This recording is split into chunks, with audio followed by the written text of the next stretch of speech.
Recording in progress. Good evening and welcome to the City Council special meeting this Monday evening, January 26th. City Clerk, please call the roll. Certainly, Mayor Lorraine. Councilmember Diaz-Nash. Here. Councilmember Svirko-Goditsky. Here. Deputy Mayor Fernandez. Here. Mayor Lorraine. Here. And Councilmember Newsom. Thank you and welcome. We are excited to be here in person with options for those who choose not to be in person to still participate virtually. Before we begin, I would like to invite our City Clerk, Martin McTaggart, to provide a brief overview of audiovisual updates in the council chambers. Thank you, Mayor Lorraine. For folks in our in-person environment, we've made a number of changes to our council chambers audiovisual experience. Just to highlight one key difference, our timer is slightly different. We have added 3 timers in the room. So for those providing public comment, you'll see we have one directly next to the screen at the front of the chamber. We also have a timer right in front of the public comment speaker podium. And then we also have one at the rear of the room. So those are all the updates. Thank you, City Clerk. Okay. Thank you for your cooperation and for helping us maintain an efficient and accessible meeting environment tonight. There are several ways to participate in this special meeting. For those attending in person, you can complete a yellow request to speak slip and hand it to the City Clerk. And City Clerk, is there a new way to provide public comment? No changes to the process to submit public comment. Please provide the yellow request to speak slip, or if you're participating in our virtual environment, please raise your hand. Oh, thank you. Pardon me. So if you are participating remotely, the raise your hand feature in Zoom will allow you to be called on at the appropriate time. If you're calling in via phone, you may press *9 to raise your hand, and when called upon, you may press *6 to unmute yourself. These options for public comment will remain available until I close each public comment period for each specific item.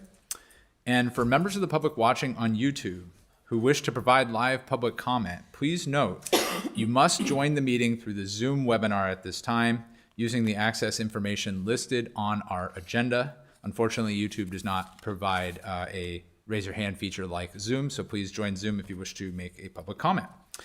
Thank you for bearing with us, and we'll now go to the singular item in our study session tonight, a storm drain master plan informational update with a presentation from Jimmy Vo, Senior Engineer, Public Works. Mr. Vo, thank you. Thank you, council members. Appreciate the opportunity for us to come and speak tonight. This is a really important topic to me. I've been working on this for quite some time. This, to my right, is Dan Shaw from Shaw & Wheeler.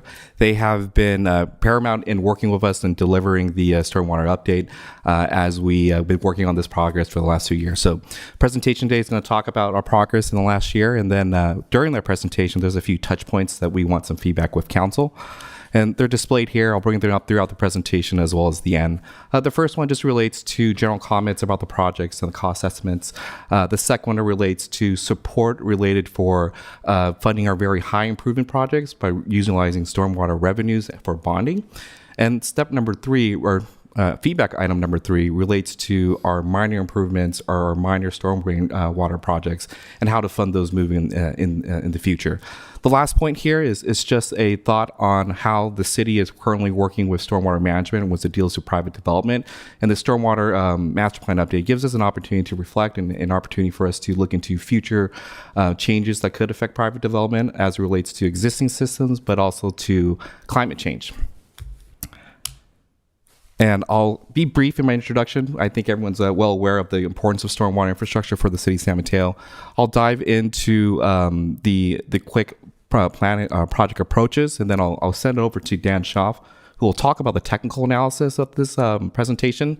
And then I'll take it back to summarize, talk about key findings, our funding approach, public engagement, and then I'll close out with next steps and open up to council for questions.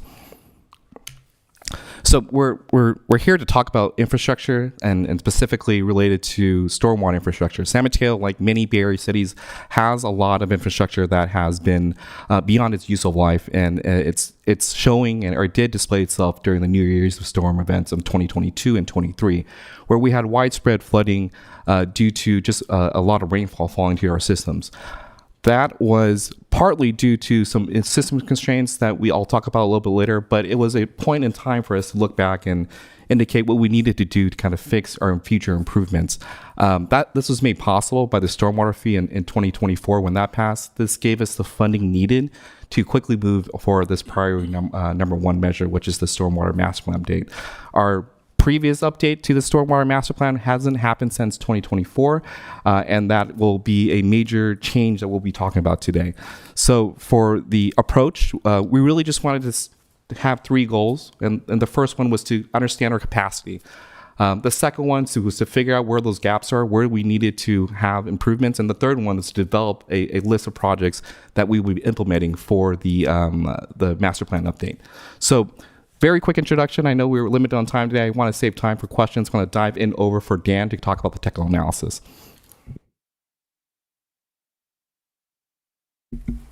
Sorry about that. Good evening, Council. Dan Schaff with Schaff and Wheeler. Interesting enough, I was the project engineer on the last master plan in 2004, so now I am the project manager of the new one. So a little bit of an overview of our technical analysis that we've been working on for about the last 7 or 8 months. Stormwater master plan, like most of the city master plans, holistic look at one part of infrastructure. Here it's stormwater, all things related to stormwater. We looked at the condition. There's a lot, San Mateo's an older city. What condition are the pipes and the pumps in? What's the capacity? For current storms, can they pass the flow? How reliable is the system? The pumps, the motors, those things, are they reliable? How is climate change going to impact that? And with that, we develop improvement projects, suggest them to the Public Works Department, look at ways to design, fund, and build those things to improve stormwater with the lens of the now and the future, what climate change holds. So the condition assessment, we'll see in another slide, there's about 150 miles of pipe, stormwater pipe in San Mateo. Through our engineering lens, we kind of focused on 11,000 linear feet to CCTV to really look at, and we were looking for bad. We're looking at old corrugated metal pipe. Places up in the hills are more susceptible. So what you see here is how things came out. Structurally, the pipes in the city are doing pretty well. There are some maintenance issues, but overall, most of the pipe in the city is in good condition. So we're very happy with that. The pump stations, there's actually 10 of them. It says 9, there's actually 10. We all have various levels. The new ones on Coyote Point and stuff are very good condition, and some of the older ones need some help. So I mentioned about 150 miles of pipe. There's 15 miles of channel. So we analyzed all this in very detail. The technology, the engineering tools to analyze storm drain systems from the last 21 years since I did this last are a lot different, a lot better. We can look at surface flow, and you'll see results from that very soon. So we got into the weeds. We looked at this in very, very detailed to figure out what the impacts of these are, and that really helps us prioritize things. So I'm going to give you an example. This is the Sunnybray area, and our model shows the blue and the green areas and the yellow, and that tells us, like, during a 10-year event, how deep is the water and how long is it flooded? Because it's not just how deep things are, but how long are they there, right? Because that closes roads, that makes things impassable. And this was a great neighborhood, a great example, because we actually had documentation from a neighbor, pictures of actual flooding, and we want to make sure our model produced that. So that's validation, that's calibration. And we were able to do that. So you can see quite a bit of flooding at max depth at about 10 inches. And you look at this picture and you can see someone up on their sidewalk. Yeah, there's a lot of water in this area. So we feel very confident about our analyses. So again, the standard we use for pipes, the standard pipes within the city is the 10-year storm, or the 10% storm. So that has a 10% likelihood or probability of happening within any given rainy season. So, and then for the creeks and the larger pumps, we look at the 100-year. So that's kind of that's the same thing that FEMA does. And again, that has a 1% chance of happening in any given year. So if you look over your 30-year mortgage of a house, it has a 26% chance of happening. So that's one of the reasons that we use that number. Okay. A little bit of an animation, just kind of show you the results. You play this, it takes a little while to get going, but you'll see blue areas, and these are where water can't fit in the pipe system and it's spilling onto the streets. Again, this is a 10-year storm. It's not a huge event, but this is what we designed for. In theory, we really shouldn't see any blue happening, but there's some intersections, some areas that we do see, and then you see it pop up really quick because storms tend to be very peaky with a high intensity. So we do use this. This is our tool for analyzing what needs to be fixed. Okay. All right. So with that, we upsize pipes, we put in new pipes, we put in new pumps and infrastructure to make sure the whole city, treating everyone the same, has a 10-year level of service in all the pipes. So the priority of those varies by a lot of factors. Severity, depth of flooding, properties impacted, cost. We looked at equity. So if they were in equity areas, we gave them additional points in safety. You know, there's a difference between a couple inches and feet because it's a life safety issue when water gets very deep. So we're looking at all these things, and that's how we came up with a prioritization, which you can see here by color-coded thematics. So I just want to show you a real quick example of that Sunnybrae area. The red pipes or lines on the right side are improvement pipes. If we put in those pipes, the flooding goes from the left side, which is existing now in 10-year, to almost no flooding. I mean, there's still little areas that happen. Some of it is inevitable. It's just low sags in the roadway that you're not. But if you look at the scale, it's 1 or 2 inches. It's not severe. But that yellow that we're very concerned about, that's getting up on people's property, that could be life safety. Those are all going away with these improvements. So kind of a good example of what we're looking at.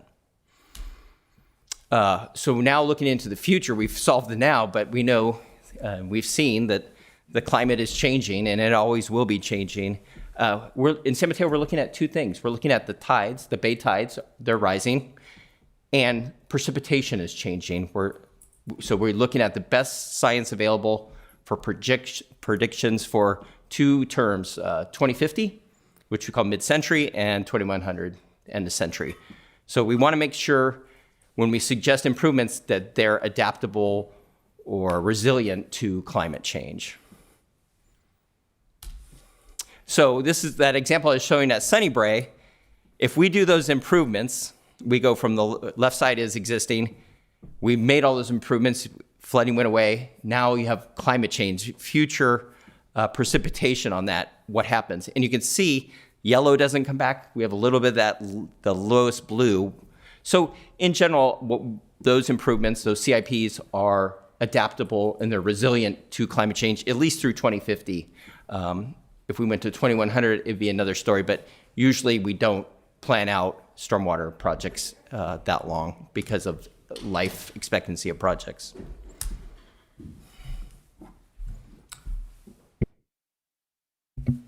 Thank you, Dan. So just to summarize Shop and Wheeler's efforts, there's going to be a few more items that we'll be working with them to kind of review and revise and finalize that report before we release it for public consumption. I'll get to that further.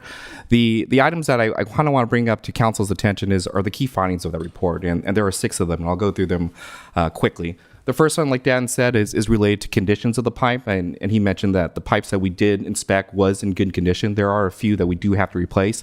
We will need to evaluate or potentially look into evaluating the other areas of San Mateo to see if there are additional investments that we may need. So that's something that the City of San Mateo and Public Works and Dan will be working on to see how much more resources we need to potentially invest into doing capture of those pipe segments. The second key finding relates to the Marine Lagoon Pump Station. When we talk about these projects, Marine Lagoon Pump Station becomes one of the largest investments that we have to make. the improvements that we have made up to date have prolonged that life of that pump station, has helped it move us to a safe condition. But in time, we will need to replace that pump station given the insufficient capacity for future climate change actions. And that's an item that we're going to have to talk about further. The third point here talks about climate change. And Dan mentioned that for the most part, our pump stations and leasing capacity, with the exception of Marine Lagoon, is in a good stage. There may be one situation further down the line towards the 2100 year scenario where we would have to make a new pump station over at San Mateo Creek, and that's to control the tide waters as we approach sea level rise conditions. Key finding number 4 talks about FEMA flood zones. This is good news. We have been making a lot of improvements of how that model displays information, and through that model update, we're able to look at some areas and make changes. And one of the areas that we noticed that can be pulled out of the FEMA flood zones are the 16th Avenue and Palm intersections and areas. We'll be working with Schaff and Wheeler to develop a letter of map revision to kind of pull those homes out so they wouldn't have to be paying flood insurance. It's not a lot of homes. It is a benefit, but it's about 15 to 20 areas. For the other areas that we haven't mentioned, those include 3rd and Norfolk and Hillsdale and McClellan. There are projects included in the CIP project that will look into flood level rise, FEMA flood zones for those areas. Key finding number 5 talks about the kind of broader approaches for climate change. And I want to mention the master plan update is broad, but it's not comprehensive. There are things and areas and projects that we're going to have to work with other agencies like One Shoreline that relate to sea level rise and coastal protections that we don't have the ability to do on our own right just now. So that's something that we're going to have to invest in. We are investing with other agencies. And the last item here talks about maintenance, and and the point here is we need to maintain our channels. We need to do our best effort to reduce vegetation in those areas, and we are working in parallel with our regulatory compliance division to get a citywide permit from the regulatory agencies to do that work. I'm going to dive into our first key point, our feedback from Commissioner Council. Excuse me. It's a very quick slide. The thought, like I mentioned earlier, is this stormwater opportunity gives us a point of reflection on how we've been working with developers on stormwater management. What we're asking of council and for support from council is to allow Public Works to study that further, to understand what we've been asking for developers, and also how future climate change can affect or change those conditions. And council members, that slide was out of place, so I'm sorry for the flow of this, but this is the summary of the stormwater program. It's broken down into priority by very high, medium, and low. The projects without climate change for the stormwater program in the city of San Mateo is $233 million. If we include climate change for $34 million, the grand total becomes $267 million. What I mentioned earlier about the Marine Lagoon project being the biggest piece of this whole program, it amounts to about $121 million. And that's about 45% of the whole total program costs. Now, I want to direct everyone's attention to the last column of that table there. If we pull, and that has the budget pulled with Marine Lagoon pulled out.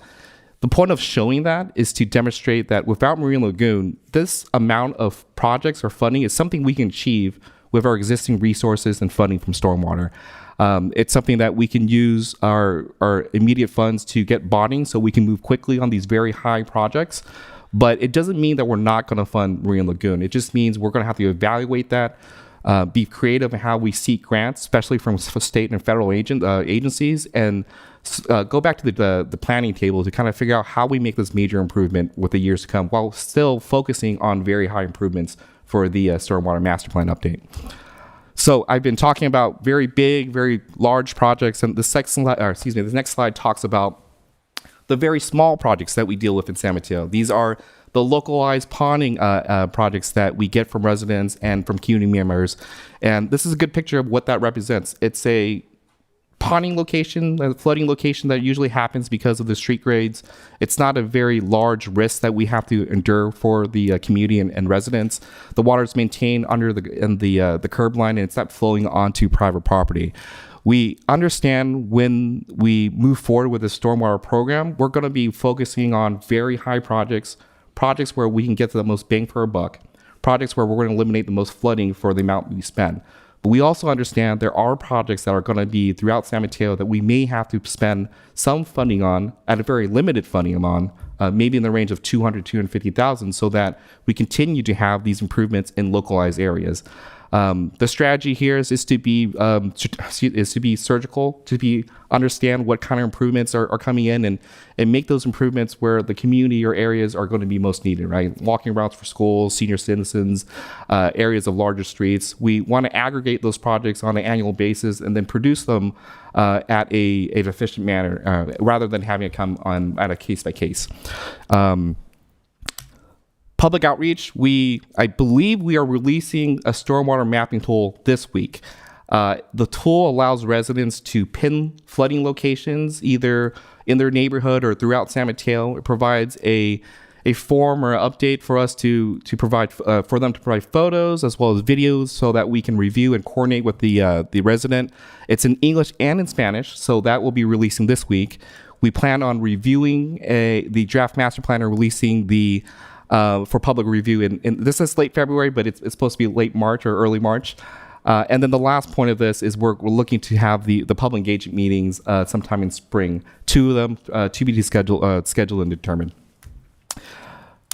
We went to commission with the same presentation or a very similar presentation with the same feedback questions, council members, and this is what they came back to provide us with. The first one was there was support to evaluating the private development contributions.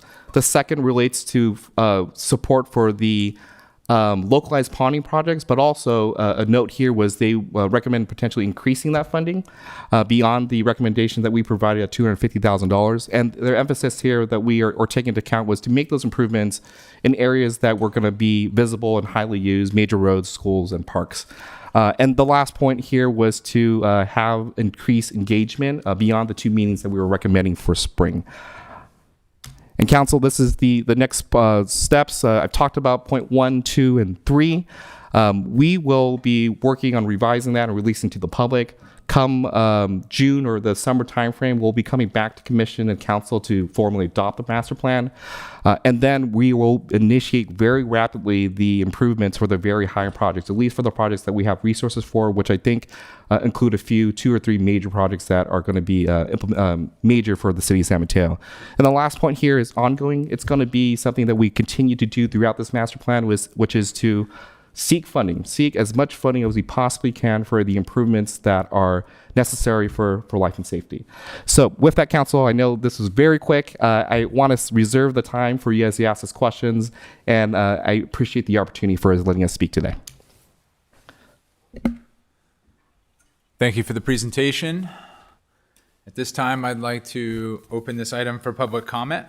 So if you would like to speak in chambers, you can obtain a yellow speak slip from the city clerk. If you are on Zoom, you may raise your hand. City clerk, please tally the speakers. Mayor Lorraine, we have no request to speak in chambers and no request to speak in Zoom. Okay, in that case, I will close public comment for this item and bring it back to the dais and ask if council members have questions. Council member Svirko-Goditsky. Thank you for the presentation. There was a slide from Schaffen Wheeler. By the way, I thought I would have no questions, but I do have one. There was a slide from Schaffen Wheeler where it had the highest risk areas, and I noticed 42nd Ave and Detroit were listed. Could you give us a little more information about what's going on in those specific I can speak to that. I think if you were to look at the report, the master plan itself is a larger document. The pump station section, I want to say, is like 30, 40 pages. It evaluates each one of those pump stations based on a variety of different factors that we outlined here. For 42nd Avenue and for Detroit, those pump stations are quite old, right? They kind of rank one of our older infrastructure improvements in the city. The improvements that we need to make there include modifying the pump stations, the pumps, as well as replacing the entire system. So because those are full replacements, because they are providing stormwater needs for that area, they rank very high in our assessment. The other pump stations either have a smaller draining capacity or new, or they are don't have as many issues with those pump stations, like the ones that were kind of scattered in Sasanova. Awesome. Thank you so much. I really just want to say that very grateful for this presentation. I feel like it gives council a very clear path forward in terms of reducing flood risk and where we need to protect the residents of San Mateo while investing responsibly. And I'm really excited that we have a new storm drain master plan. The last time it was updated was over 20 years ago, in 2004. And I do want to say that I support the prioritization framework. I feel that it's grounded in risk, system condition, and flood impacts. On the pump station, so looking at the initiatives to be done, the Marina Lagoon pump station is clearly the hardest and most consequential investment. So I do think treating it as a standalone project makes the most sense given it's nearly half the cost and due to the complexity and citywide importance. And then I did just want to share my perspective on bonding. So I am supportive of bonding against stormwater revenues, provided it's done conservatively, transparently, and focused on the highest risk projects where delay creates exposure to the residents. So I do think if we were to bond the money, we might need to strengthen a bond with some smart principles, which might include like a clear debt limit, bonding that's focused on the high priority projects, so that 39.1 million. And I think the council, would be looking to definitely get some regular kind of laid out risk reduction outcomes.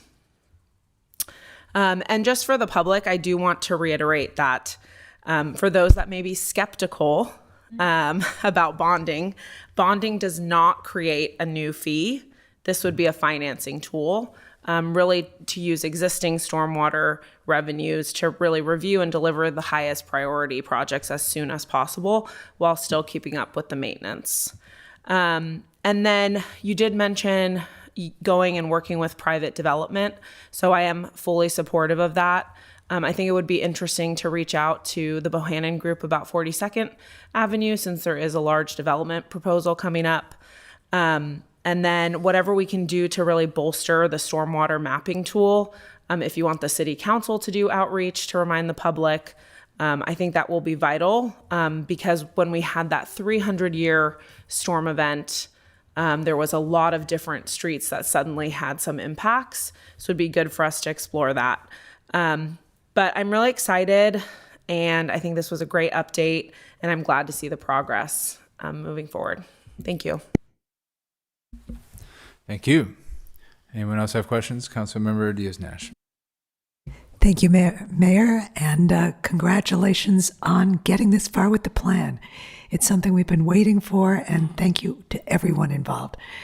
I second everything that Councilmember Schwiger-Goditsky said in terms of comments on supporting the prioritization, focusing on the very high projects, same comments around bonding.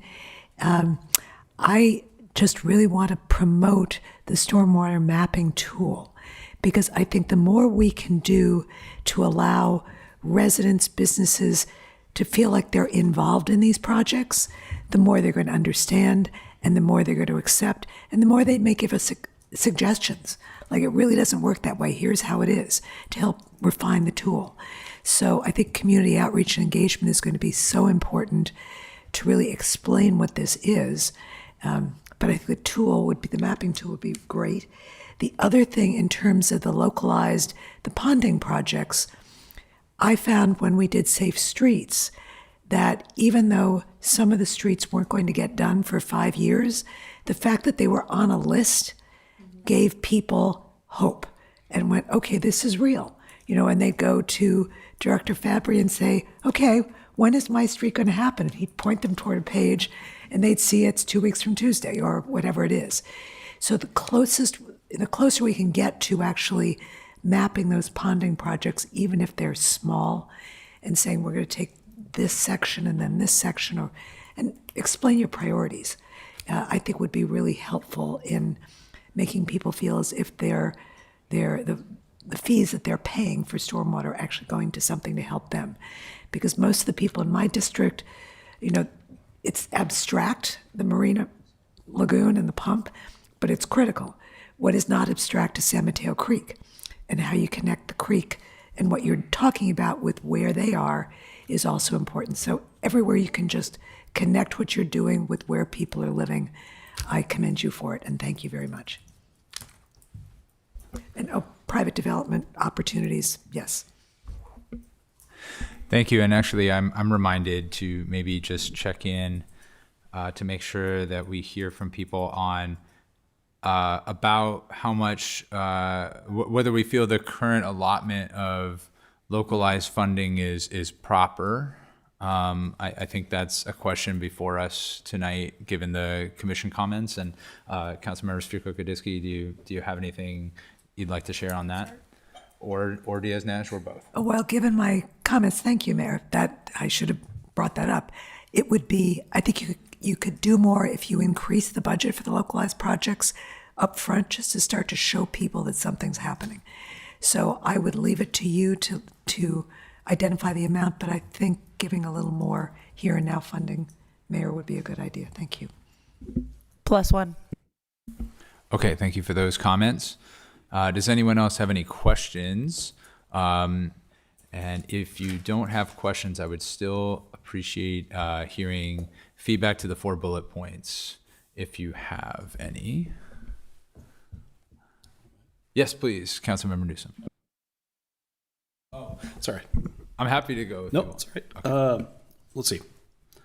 General comments on project prioritization. I think we need to use the heat maps. I don't know, probably heat map's not the right thing to call it because it's probably wet, so that's the opposite of a heat map. But we should use heat maps and focus on where we're seeing the biggest risk. I think funding strategies, I support using bonding. I think that, as both my colleagues have said already, we can get a lot more buy-in if we can make sure that the neighbors and residents feel engaged in this process. So I think bringing out that tool and letting them to be able to self-report is going to be great, and we as a council can help promote that within our neighborhoods. I do wonder if in the big picture we might not need more funding. I think that there's something to be said for that. I don't know that we actually need to decide that tonight, but we should definitely keep an eye on how things continue to trend because this is supposed to be the worst case scenario, but in 5 years, this might not be the worst case scenario. So we just have to keep on monitoring that. And I also support development, private development. I think as these new buildings happen, especially in areas that are of concern, that we want to get them to be participating in the solution as the buildings go up, as opposed to as an afterthought. And I think that's all I have to add. Thanks. Thank you. I do have some questions, so I could begin with those.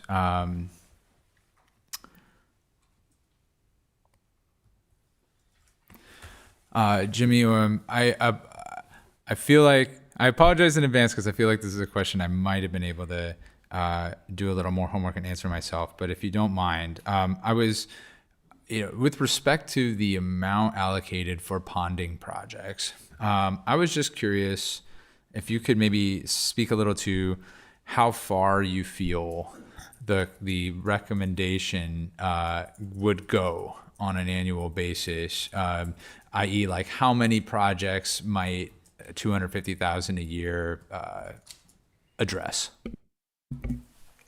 That's a really good question. And it really depends on what we're solving, right? So a lot of the times these ponding projects, they're ponding because there isn't stormwater infrastructure there, or the inlet is undersized, or piping is undersized. And to make improvements to kind of correct that ponding that maybe could affect 2 or 3 homes, we would have to either regrade the sidewalk and street or implement new piping systems to the next storm drain system. And that could be costly, right? I don't have a dollar figure, but it could be maybe 80 or 100 grand for that one location only. Now, there are other improvements that we can do that can alleviate flooding very quickly. We can replace storm drains, right? We can replace certain other elements that are, I think, much cheaper that will solve some of those problems. It's just that we won't know that until we investigate the conditions out there. We have been doing stormwater improvements on a smaller, minor scale since that stormwater fee was passed in 2024. And I think we are on our 6th or 7th project right now. The 3 that we did correct were not minor. They were major improvements that had to happen right at that time. And luckily that funding came right at that time. But for the other areas, yeah, they would range from $50, $70, or $80,000 to correct those improvements. There is an opportunity for us to kind of coordinate and work with street improvements, but at the same time, that is taking away from paving those street sections as well. So there is maybe some cost savings in doing them together. It's just that the funding is always an issue, both in the stormwater, but also in the pavement situation. Thank you.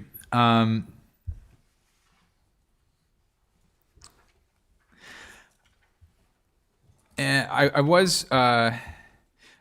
did want to ask a little bit about the bonding strategy and this idea of having the Marina Lagoon pump station project sort of be separated from that. Could you maybe speak a little? I think what I gathered from your presentation is that if we kept the bonding strategy at this time to these very high projects that total about 40 million as opposed to the 120 million, or like, for example, 160 million if we were to try to do it all together, we would have, I guess, like a better outcome that seems to facilitate expedited completion of these projects at a financial rate that was more favorable to the city with regard to the fee. Is that the case? And would you mind saying any more about like why, for example, we wouldn't just like go for a bigger bond? I think, and Alex can maybe provide some input here. I'll speak to what the revenues we have for stormwater, for the stormwater fee. It's about $4 million. At this time, 600,000 of that is attributed to ongoing operating maintenance. When our crews are out there cleaning every single of those storm drains and those inlets and head of storms, that's where the funding's coming. We were able to hire 2 more maintenance workers to kind of complete that work year round. So you have now $3.4 million. So the amount that we're actually really able to bond wouldn't be able to cover the Marine Lagoon project. There is insufficient funding in that matter, and because of that, that's where we have to be creative. That's how where we have to get funding from state and federal agencies or other areas. So what we're left with is that we can't wait, right? We can't wait to get the funding together to build this Marine Lagoon pump station, and it's a better effort for us to kind of work on the funding as a separate issue, and then bond to start working on these other very, very high projects at $40 million. So I can chime in a little bit further on this. So when you're looking at about $4 million in annual revenue that we're receiving, we're probably looking at about $2 million that we can actually dedicate to debt servicing. And so we'd have to figure out just on the market what that actually achieves in total amount of millions of dollars that we can tap into. That also is dictated by the interest rates, right? And the market in general. And so just overall, we might not borrow all that money up front. It could be in tranches over amount of time. But my hope and goal in talking with our public works team is that if we really take the same playbook as smooth streets, we can really tackle those very high projects that you're seeing at 39.1 million. And you're seeing really the impact that Mr. Schaff put out there with the overall map and seeing what a dent it can do overall to our to basically reduce the flooding in our streets and in our neighborhoods overall. And so really you're looking at about $700,000 annually right now on maintenance costs to make sure that our pipes are clean and we're proactively maintaining. And then you're looking at about another $2 million in debt service. And then that leaves you with a little bit more for these localized ponding initiatives and maybe some other smaller projects overall. So that's kind of where we would be looking at. And I've heard a majority this evening to really continue that exploration. And so what we would do is hire financial consultants that do the bonding work so that we can have a study session to talk about all this with the council at a future date overall. And you also get legal counsel to help out with all this as well. Excellent. Thank you for that. I think one other question from me would be, because I've heard a number of council members indicate interest in the stormwater mapping tool and the value it can bring to the community. If I recall correctly, in the administrative report, there was an indication that at this time we're projecting to have it available for a limited amount of time, but that it could potentially be extended. And so I guess I just wanted to ask, what would it take, what would be required to extend the stormwater mapping tool? Council members, I think since that discussion, or since I've written that report, we may have made some decisions to kind of keep it long term. So to answer your question, we're just going to keep it long term. Huzzah, we did it. All right, well, in that case, I'll just address these bullets that I would not offer too many comments on the project prioritization and cost estimates, except to give appreciation to the work that was done. And I do support the funding strategy for the very high projects and bonding for that. At the moment, I am sort of the mind that the amount that's being allocated for minor stormwater projects could be sufficient. It looked to me like about 6% of the overall fee that we're getting. And I certainly appreciate what Mr. Vo mentioned with regard to the strategy and how we're using it, that it's going to go toward those sorts of ponding issues that are perhaps presenting a larger impact than would otherwise be noticed in terms of how much is going on, i.e. people are walking there and so on. And I imagine that, given staff is making this initial recommendation based on how much we are currently earning and the fact that we're considering other things like a bond, I would be inclined to go with staff recommendation with the understanding that if a year or two down the road, we find that there are more ponding projects that perhaps require more funding, we could revisit that. And I would join my colleagues in supporting the reviewing of private development, stormwater management. It seems to me, I hope I'm not out of scope on this, but it reminds me of the bicycle master plan update that we did and other projects that are in our CIP, being possible considerations for developers who are developing something within the cityscape to consider as a potential public benefit, and really, especially in this case, it would seem to me a mutual benefit as they're constructing something. So toward that end, that would have my support. And any more comments or questions? Yes, Deputy Mayor. I'm just agreeable with my colleague on all of the topics.